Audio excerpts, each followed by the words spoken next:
I'm going to start this off with a call on Yahweh, Bashima Mashak Yahweh Shai.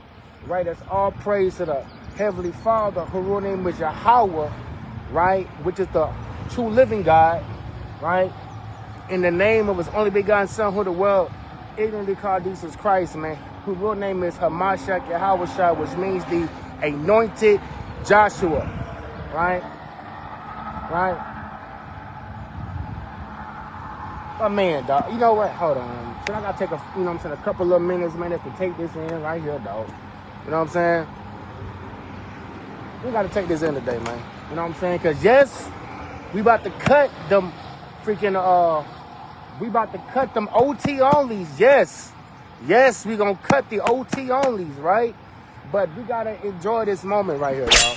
You know what I'm saying? You know what? I'm gonna change the title. Right? When I put this on YouTube, it's not going to be PMT cuts. It's going to be peaceful cuts, man, because this is just too...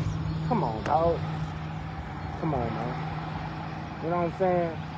Especially me being from the tribe of Reuben. You feel me? Shit, I love seeing shit like this, man. All right? Okay. Let's get to the business. Let's get to the business. This video is not going to be long, right? It's going to be short. It's going to be short. It's going to be on point, on target, right? Sharp and swiftly. All right? So this is the book of Numbers, chapter 35. Verse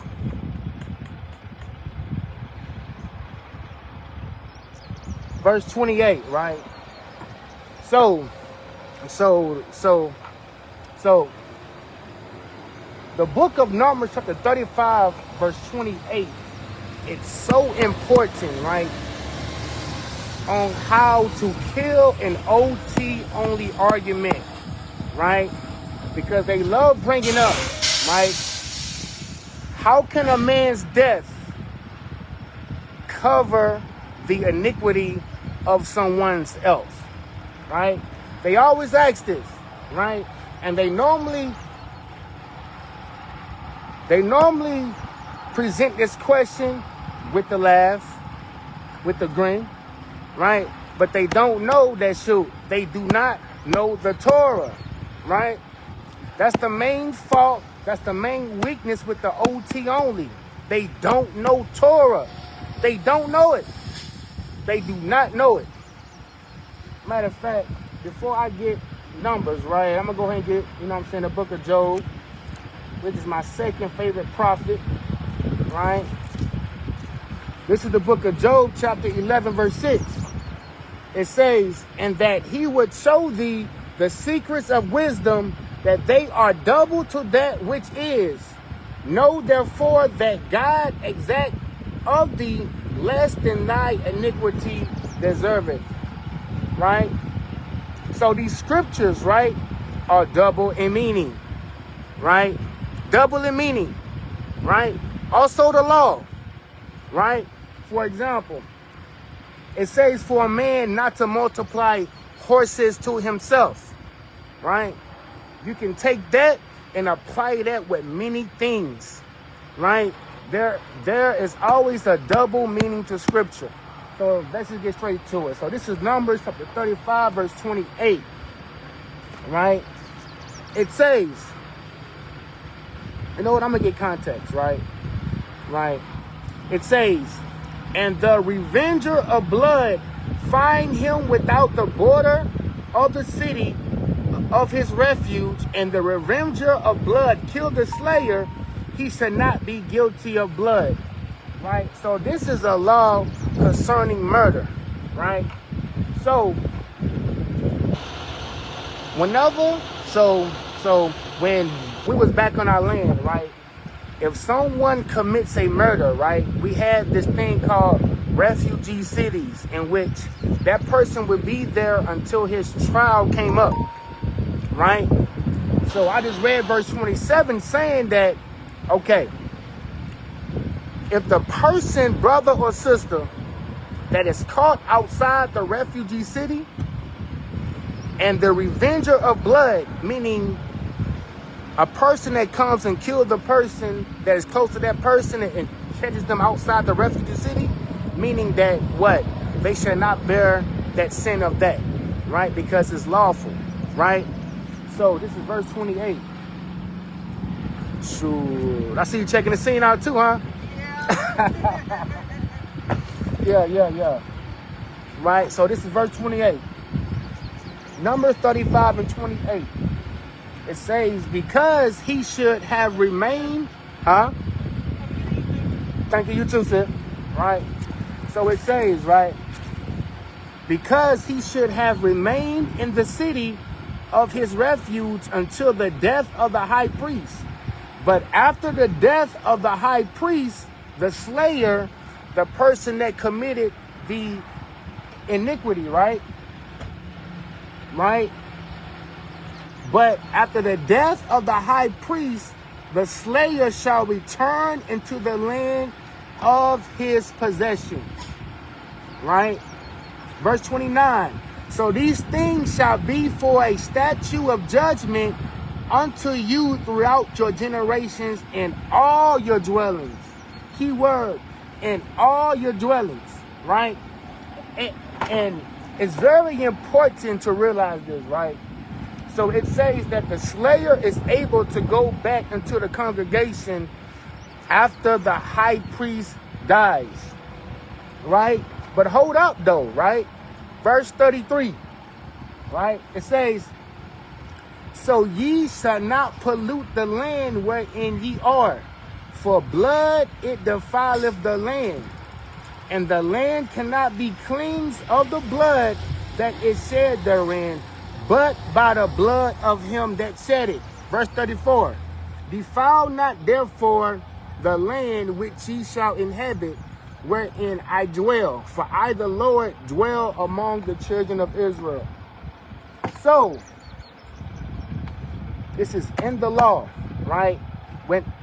Whenever a person commits a murder, right, or takes someone's life, right, they are called the slayer.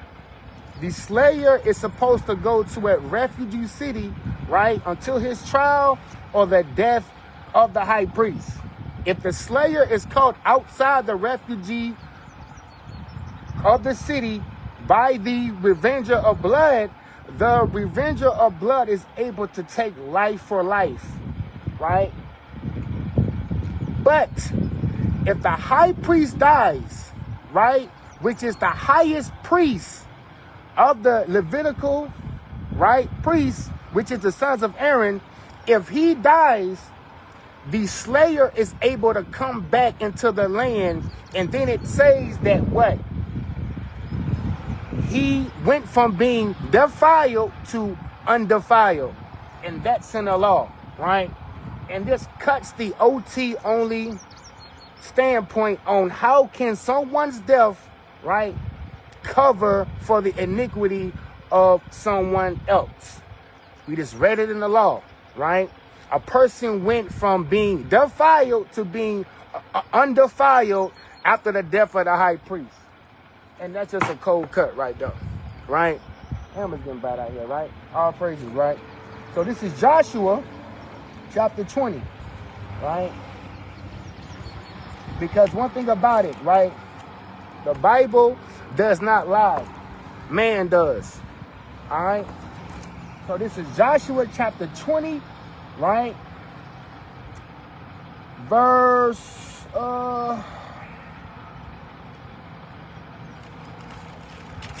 let's get it. Joshua chapter 20. Read this verse 1 through 6. All right.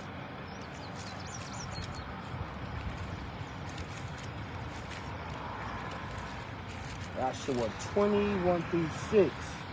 Right? So this is the book of Joshua chapter 20, verse 1 through 6. It says, and the Lord spake unto Joshua, saying, right? Speak unto the children of Israel, saying, Appoint out for you cities of refuge, whereof I spake unto you by the hand of Moses. That is a cold cut right there. I gotta highlight that because what? It says, unto you by the hands of Moses, right? I don't want to change the subject. That's going to be a totally different lesson right there, right? Verse 3. That the slayer that killeth any person unawares and unwittingly may flee hither, and they shall be your refuge from the avenger of blood. Verse 4. And when he that doth flee unto one of those cities shall stand at the entering of the gates of the city, and shall declare his cause in the ears of the elders of that city, they shall take him into the city unto them, and give him a place that he may dwell among them. Verse 5. If the avenger of blood pursue after him, then they shall not deliver the slayer up into his hands, because he smote his neighbor unwittingly and hated him not before time. So this is basically manslaughter, right? Verse 6. And he shall dwell in that city until he stand before the congregation for judgment, and until the death of the high priest that shall be in those days. Then shall the slayer return and come into his own city and unto his own house, unto the city from whence he fled. Right? So, if a person was able to get off from committing iniquity, which makes them defiled, right, by the high priest, how much more than the high priest of the order of Melchizedek, right? And this cuts the OT only, right? This cuts the OT only, right? Matter of fact, I'm going to show the order of Melchizedek in the so-called Old Testament, right? Right? This is the book of Isaiah,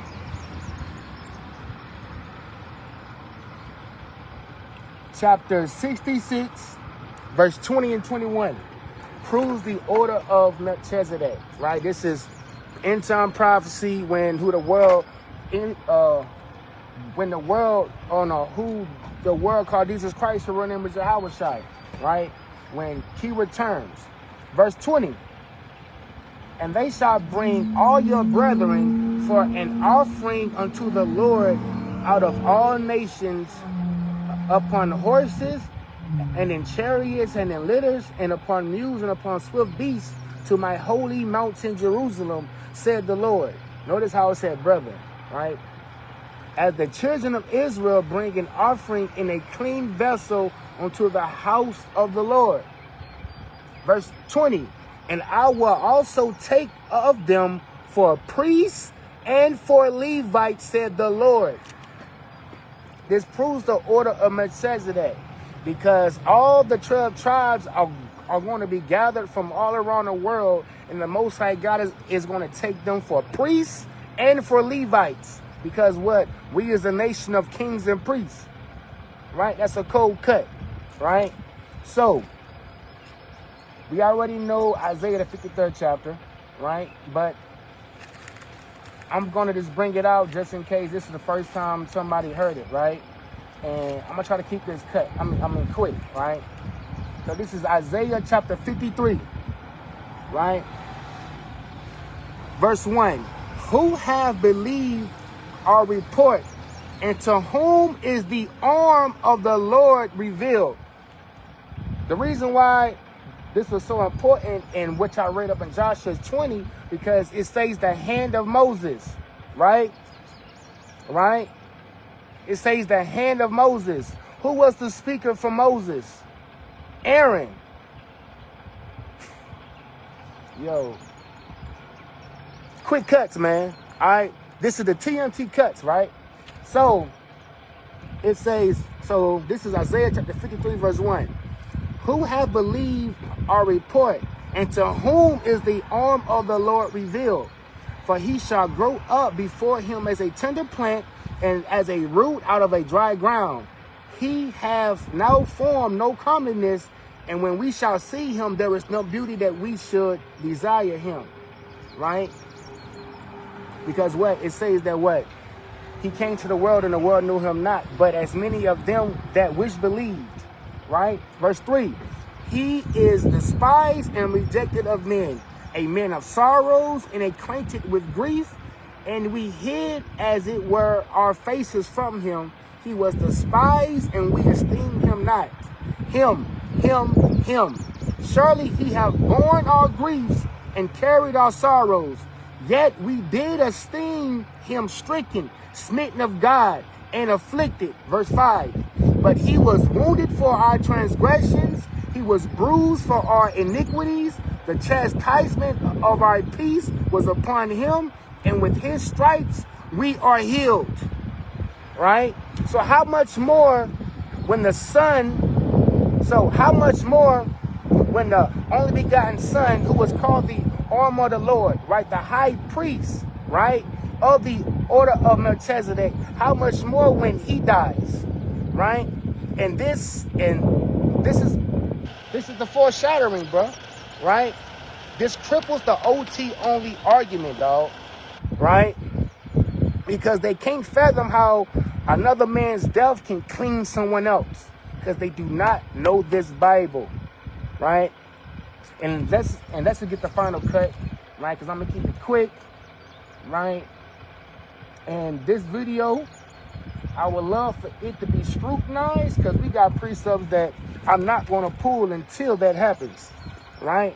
So this is the book of Zechariah, chapter 6, verse 12, right? And speak unto him, saying, thus speaketh the Lord of hosts, saying, behold, the man whose name is the branch, he shall grow up out of his place, and he shall build the temple of the Lord. Right? That's Jeremiah chapter 23, verse 5. That's Isaiah the 11th chapter, verse 1. Right? We know who the branch is, right? The offspring of David, right? Who the world ignorantly called Jesus Christ, the real name is Hamashiach Yahweh, right? Verse 13. But he shall build the temple of the Lord, and he shall bear the glory. Ezekiel 43, right? The book of Exodus chapter 24, right? Because he is the glory of the Lord, right? And he shall bear the glory and shall sit and rule upon his throne. And he shall be a priest upon his throne, and the counsel of peace be between them both. And that is a cold cut. And it also proves the order of Melchizedek, right? He shall be a king and priest, right? So with that, I want to say, call Yahweh, Bashim Hamashiach Yahweh Shai. Peace and blessings. Until next time, man. Shalom.